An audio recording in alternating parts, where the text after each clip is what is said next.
At Christmas dinner, my mom raised her glass and said, 70% of your bonus goes to your sister. The other 30 will help with heating.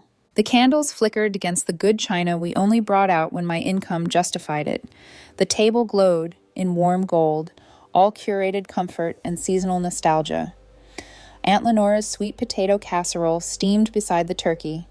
Ashley sat across from me in a brand new wool coat draped over her chair like a trophy. I knew she hadn't bought it herself. My bonus had landed that morning. A 5-figure number I'd earned after 12 months of 70-hour weeks, back-to-back meetings, and swallowing stress like it was caffeine.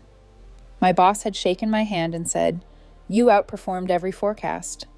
I remember feeling tall when he said it. I didn't feel tall anymore. To family, Mom continued, smiling that rehearsed smile she used whenever she was about to deliver something dressed up as generosity. To teamwork, to sharing blessings. We all agreed. We. I didn't know who we was. Ashley didn't even pretend to look surprised. She smirked into her wine glass like she'd just won a quiet bet. Aunt Lenora leaned toward me and whispered, "It's only fair, sweetheart. You're doing so well." Only fair. My fork paused midair. For a moment, I imagined flipping the table, letting the plates shatter, letting someone else clean up the mess for once. Instead, I folded my napkin slowly and said one word, "Understood." I stood, kissed my mother on the cheek, poured the rest of my wine into the poinsettia plant by the window, and walked down the hall to the guest bedroom. 10 minutes later, I left. They didn't even notice I'd taken the card with me. I didn't grow up rich. We were lower middle class in a town that liked to pretend it wasn't. When my father left, I was 10. One morning, he was at the table reading the paper. The next, he was a story my mother told in tight-lipped fragments.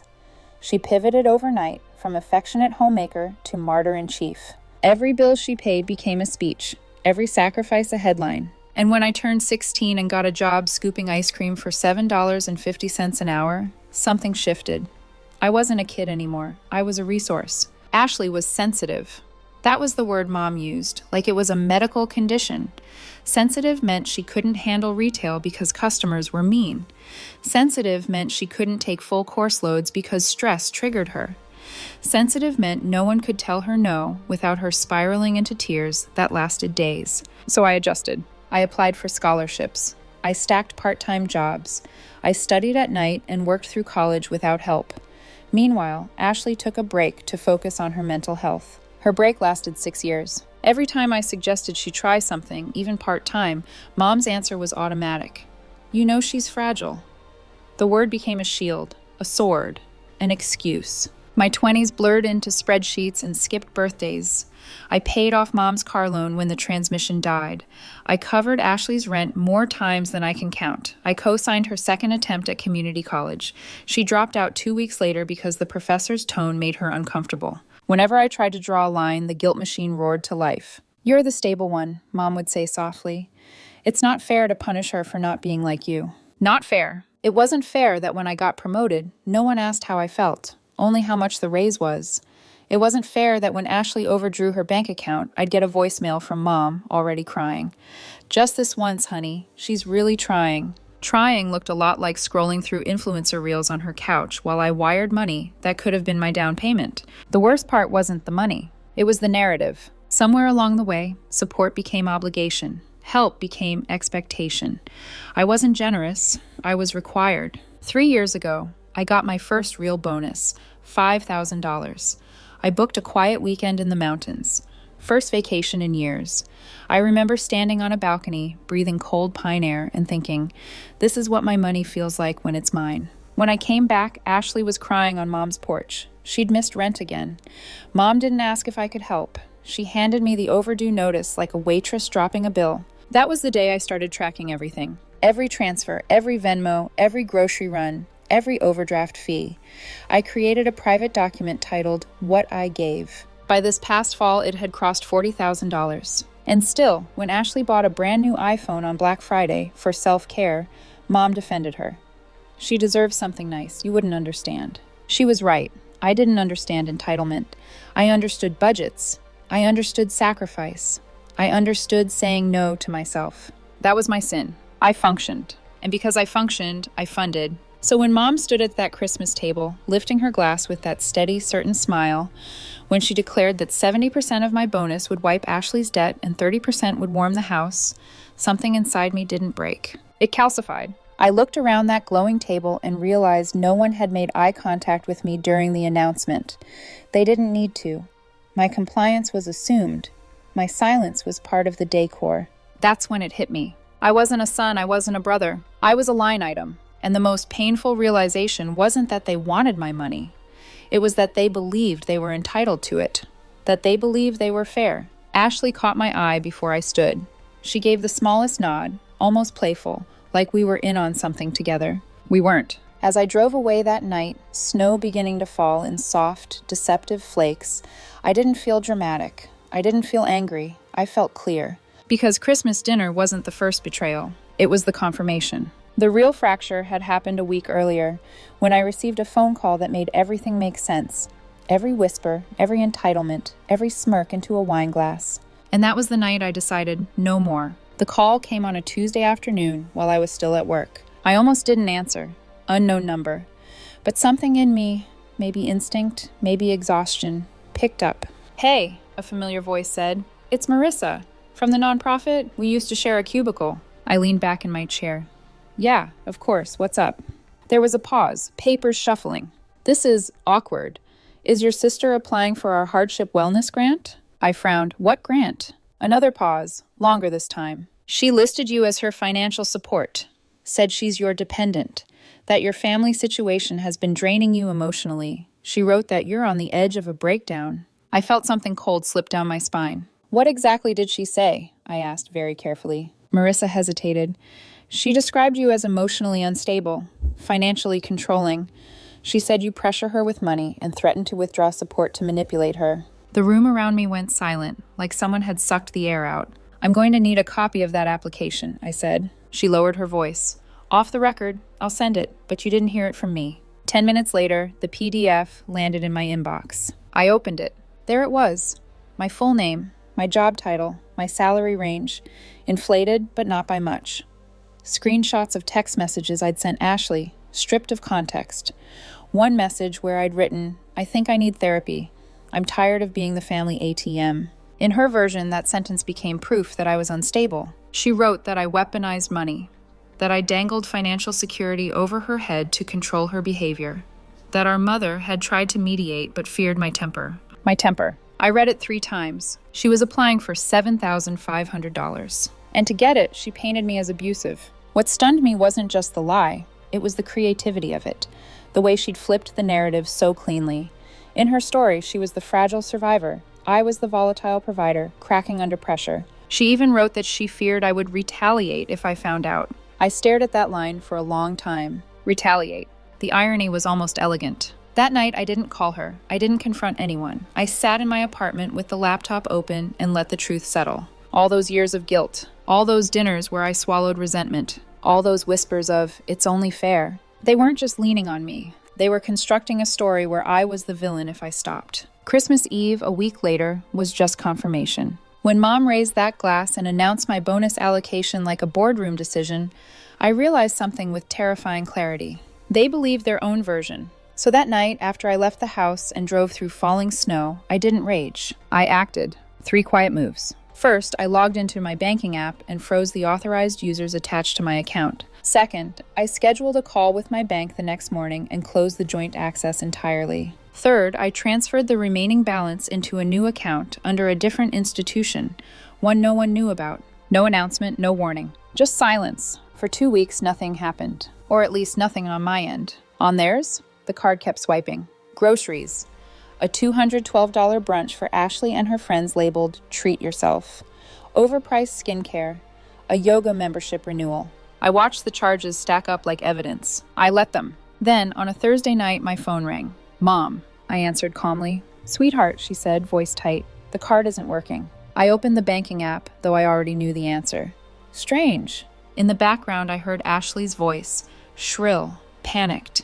"It declined at the pharmacy. They said insufficient funds." Mom's breathing quickened. "She needs her medication. You said the card was good through next year." I muted the phone and let myself inhale slowly. When I unmuted, my voice was steady. "I canceled it. Silence. Excuse me, Mom's tone sharpened. I closed the account, removed authorized users, took back my name. Ashley's voice cut in from the background. What is wrong with you? Mom tried to regain control. You knew we needed that money. Ashley has payments. We rely on that. Do you? I asked quietly. A beat. Because last week, Ashley applied for a wellness hardship grant, listing herself as my dependent. She told a nonprofit that I'm emotionally unstable, that I financially coerce her. Dead air. Then Ashley's voice, smaller now. You weren't supposed to see that. I laughed softly before I could stop myself. Supposed to? Mom stumbled over her words. She was just explaining the situation. You know how forms are. She exaggerated. She quoted my texts, I said. Out of context. She told strangers I'm abusive for $7,500. Ashley snapped, You don't understand what it's like. Oh, I understand perfectly, I replied. You want my money, my labor, my silence. You just don't want me unless I'm useful. Mom's voice rose. You're overreacting. This is cruel. No, I said. This is the first honest thing I've done in years. There was a muffled sob. Maybe Mom, maybe Ashley. It didn't matter. You announced my bonus at Christmas, I continued.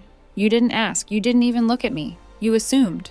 We're family, Mom said weakly. Yes, I agreed. We are. And family doesn't file fraudulent applications calling each other unstable. Ashley started crying for real now, heavy and dramatic. You're ruining everything. No, I said. I'm finally reacting. I hung up before they could respond. My hands were shaking then, not from fear, but from something like release. For years I'd been careful, polite, measured. But politeness had built this system, and now the system had cracks. I looked at the spreadsheet on my laptop, what I gave, and realized it wasn't just a record of money. It was a map of how far I'd let things go. And I wasn't done, because canceling the card was only step one. They still thought this was a tantrum. They didn't yet understand that I had documentation, receipts, and I was about to bring them home. I didn't call before I went over that Saturday. I wanted the element of surprise, not for drama, for clarity. The banker's box sat in my passenger seat like a quiet witness. 5 years of statements, highlighted transfers, screenshots printed in color, a tabbed folder labeled Grant Application, another labeled Trust Inquiry. Though I didn't know how prophetic that one would become yet. At the time, it was just a placeholder for questions. Mom opened the door in her slippers. She looked smaller than I remembered. Puffy eyes, no makeup. You didn't answer my texts, she said, like that was the real offense. I know. Ashley's voice drifted from upstairs. Is he here? I stepped inside without waiting to be invited and placed the box on the dining table, the same table where my bonus had been redistributed like community property. What's this? Mom asked. Receipts. Ashley came down the stairs slowly, hoodie sleeves pulled over her hands. She avoided eye contact at first, then forced it. Are you trying to humiliate me? She asked. No, I said evenly. You already did that to yourself. I opened the box. Paper against wood. The sound was louder than it should have been. Every transfer from the last 5 years, I continued. Every rent payment, every overdraft fee, every cosign, every grocery run, total, $43,722. Mom sat down. Ashley crossed her arms. You didn't have to do that. You're right, I said. I didn't. Aunt Lenora appeared from the kitchen doorway like she'd been waiting for a cue. Now let's not air dirty laundry. Laundry? I snapped before I could stop myself. She filed a legal document calling me abusive. That's not laundry. That's arson. Ashley flinched. I slid the printed grant application across the table. You used my name, I said. My job. My private texts. You described me as volatile. Her jaw tightened. I was desperate. For what? A retreat? That was one time, she shot back. You don't know what it's like to feel behind all the time. To feel like everyone's judging you. I wasn't judging you, I said quietly. I was carrying you. Mom finally spoke. We were drowning. No, I said, looking at her. I was. Silence. I pulled one more envelope from the box and placed it on the table. $1,000, I said. Final contribution. Use it for heat. Prescriptions. Whatever you deem only fair. Ashley scoffed. You're cutting off your own family over money? I met her eyes. No, I'm cutting off my family because they treated me like money. Mom's face crumpled. You're really doing this. You raised me to believe family means showing up, I said. I showed up, every time, but you never showed up for me. Ashley's voice softened for the first time. We needed you. I know, I replied. That was the problem. I walked toward the door. Mom followed. What happens now? Now, I said, opening it. You figure it out. The cold air outside felt cleaner than anything inside that house. For the first time in a decade, I didn't feel guilty. But they still thought it was temporary, that I'd cool off, resume autopay, slide back into position. They underestimated how tired I was. The heating bill went unpaid. Ashley's rent bounced. The pharmacy refused to fill her prescription without clearing the previous balance. Then the messages started. At first, soft. Are you okay? I know things got heated. You know Ashley is under pressure. Then sharper. You're punishing us. You're unstable lately. Family doesn't do this. Ashley tagged me in a Facebook post about toxic relatives who weaponize success against the vulnerable. I blocked her. Then everyone connected to her. My social media became silent. It felt like oxygen. 3 weeks in, an envelope arrived. Legal letterhead. Ashley was attempting to sue me for emotional damages, claiming financial abandonment and destabilizing the household. I laughed. Not because it was funny, because it was predictable. I hired a lawyer. We presented everything. Bank records, the spreadsheet, the fraudulent grant application, screenshots where Ashley joked to a friend about finally getting free cash for once. The judge skimmed the documents, dismissed it in 10 minutes. Ashley wouldn't look at me as we left the courthouse. Mom did. Her expression wasn't anger, it was fear, like she was seeing, for the first time, that the system she built could collapse. I thought that was the worst of it. I was wrong. 2 nights later, there was a knock at my apartment door. Not Mom, not Ashley. My father, the man who left when I was 10. He stood there holding a travel mug and a thin file folder. You got a minute? He asked. I stared at him. Older, grayer, smaller than the memory I carried. I stepped aside. He sat on my couch, looking around like he was trespassing. You did all right for yourself, he muttered. I didn't answer. He opened the folder. Inside was a trust document. My name on it, and Ashley's. Balance, $20,000. You were supposed to get this when you turned 25, he said. 10 each. I felt my pulse in my ears. Your mom told me you didn't want it, he continued. Said you were unstable, angry, that you threatened to call the police if I reached out. The word unstable again. I swallowed hard.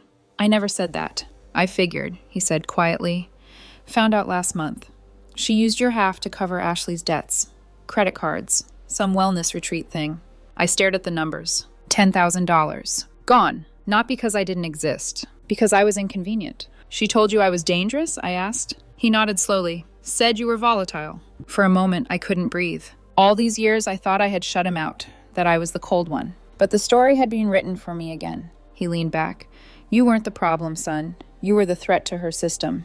Threat. I'd never thought of myself that way. I took the folder from him. For years, I believed my father's absence was the original wound. But maybe the deeper cut was how that absence had been used. He stood to leave. I wasn't much of a father, he said at the door. But I didn't want this. Neither did I replied. When the door closed, I sat there for a long time. Every narrative I'd accepted felt unstable now. Every version of myself they'd handed me. Angry, volatile, selfish, crumbled. And for the first time, I understood something terrifying. I hadn't just been funding my family. I'd been protecting a lie. I didn't sleep that night. The trust document sat open on my kitchen table, like evidence in a trial I hadn't realized I was part of. My name printed neatly beside Ashley's. Equal shares, equal intention. $10,000. It wasn't life-changing money. It wasn't about the amount. It was about the story. For years, I believed my father's silence was mutual, that I'd inherited some coldness from him, that I'd chosen distance. But distance had been curated. I replayed his words. She said you were unstable. She said you threatened to call the police. She said you didn't want anything from me. Unstable, volatile, dangerous. The same language Ashley used in the grant application. It wasn't random. It was strategic. Mom had needed a villain in her narrative, someone strong enough to carry the weight, but flawed enough to justify exploiting them. And if I was unstable, then everything she did was protection. If I was volatile, then isolating me was safety. If I was selfish, then taking my inheritance was fairness. I leaned back in my chair and laughed once, a hollow sound in a quiet apartment. I had been fighting shadows. The next morning, I started writing. Not a text, not a reactive message. A statement, 3 copies. 1 for Mom, 1 for Ashley, 1 for the nonprofit. I attached everything. 5 years of transfers totaling over $44,000. Screenshots of Ashley calling me a gullible idiot who will always pay. The trust document showing my half siphoned without my knowledge. The grant application where she described me as emotionally abusive and financially coercive. At the bottom, I wrote, "You do not own me. You do not control me. I am not your safety net, your scapegoat, or your financial plan. From this moment forward, I owe you nothing.